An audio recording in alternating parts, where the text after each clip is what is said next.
कभी कभी हम मार्केट में कैपेसिटर एक डिवाइस होता है जो कि खरीदने जाते हैं, तो इलेक्ट्रिशियन हमें हमको अक्सर करके माइक्रोन्स में देता है। कितने माइक्रोन्स का तुमको कैपेसिटर चाहिए? कभी भी 1 फेरेड या 2 फेरेड में तुमको कैपेसिटर नहीं मिलता है। कभी सोचा है ऐसा क्यों होता है? आज हम इस वीडियो में यही जानने वाले हैं कि ऐसा क्यों होता है। लेकिन उससे पहले हम ये समझेंगे कैपेसिटर है क्या। एक सिंपल सी भाषा में ये समझो, जब भी कभी तुम जो पंखा होता है ना घरों का, जब तुम इसको यूज करते हो, लेकिन लंबे टाइम तक वो जो सिलिंड्रिकल शेप का जो व्हाइट कलर का हमको दिख रहा होता है, वो अगर खराब हो जाए या लंबे टाइम तक तुमने उसको चेंज नहीं किया, तो क्या होता है, तुमको कभी झाड़ू मार के या चप्पल मार के पंखे को जोर देना पड़ता है। वो जोर तुमको ना देना पड़े, इसलिए हम कैपेसिटर लगाते हैं। बस एक मोटर को घुमाने के लिए कैपेसिटर लगता है।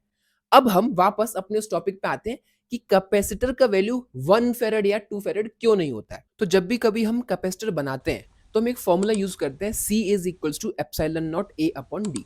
यहाँ पर हमको अगर C का वैल्यू 1F लेता हूं, तो मुझे एरिया फाइंड करना पड़ेगा। चलो फाइंड करते हैं एरिया। माना कि मैंने C की वैल्यू 1 लिया, एप्सिलॉन नॉट का वैल्यू 8.85 इंटू 10⁻⁻12 लिया, और दोनों प्लेट्स के बीच का जो डिस्टेंस है वो मैंने 1 mm लिया। अगर मैं इसको मीटर में कन्वर्ट करूंगा तो 10⁻³ आ जाएगा।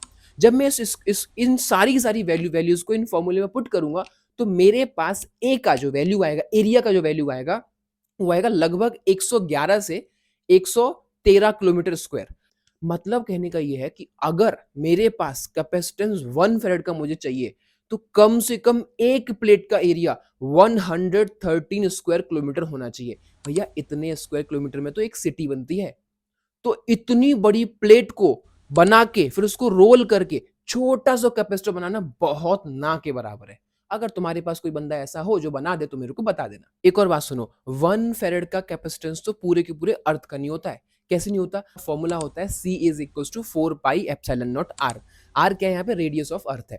अगर मैं पाई का वैल्यू 3.14, एप्सिलॉन नॉट का वैल्यू 8.85 इंटू 10⁻12 और रेडियस ऑफ अर्थ 6400 किलोमीटर इस फॉर्मूले में पुट करूं, तो मेरे पास कैपेसिटेंस लगभग आएगा 711 टू 713 माइक्रोफेरेड के आसपास आएगा। ये भी पूरा 1 फेरेड नहीं होता है। अगर मैं 1 फेरेड का कैपेसिटर बनाऊंगा, तो मेरे पास छोटे छोटे डिवाइसेस जैसे कूलर है, मोटर जो मैं यूज करता हूं, इसमें कहां से लगाऊंगा?